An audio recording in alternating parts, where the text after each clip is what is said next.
Hi friends, ఈరోజు మనం చేయబోయేది మసాలా ఇడ్లీ. సో దానికోసం ఇడ్లీలన్నీ ఇట్లా ముక్కలు ముక్కలు చేసి పెట్టుకోండి. ఉల్లిగడ్డ కావాలి. ఉల్లిగడ్డ కూడా చిన్న తరిగి పెట్టుకోండి, ఒకటి కానీ రెండు కానీ. పాలు తీసుకొని పాలలో కొంచెం ఆయిల్ వేసుకోండి. వేసుకున్న తర్వాత కొన్ని తర్వాత గింజలు. ఉల్లిగడ్డ కొంచెం మగ్గిన తర్వాత పప్పుల పొడి ఆల్మోస్ట్ అందరింట్లో ఉంటుంది. పప్పుల పొడి కొంచెం 2 స్పూన్లు వేసుకోండి. ఇంకా 2 స్పూన్లు ఎల్లిపాయ పొడి వేసుకోండి. మగ్గుతుంది.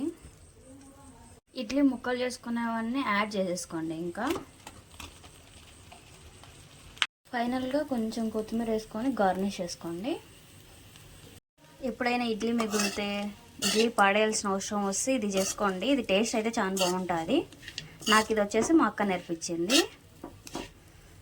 Finally masala idli ready. మరిన్ని ఇలాంటి రెసిపీస్ కోసం మన ఛానల్ని ఫాలో అవ్వండి.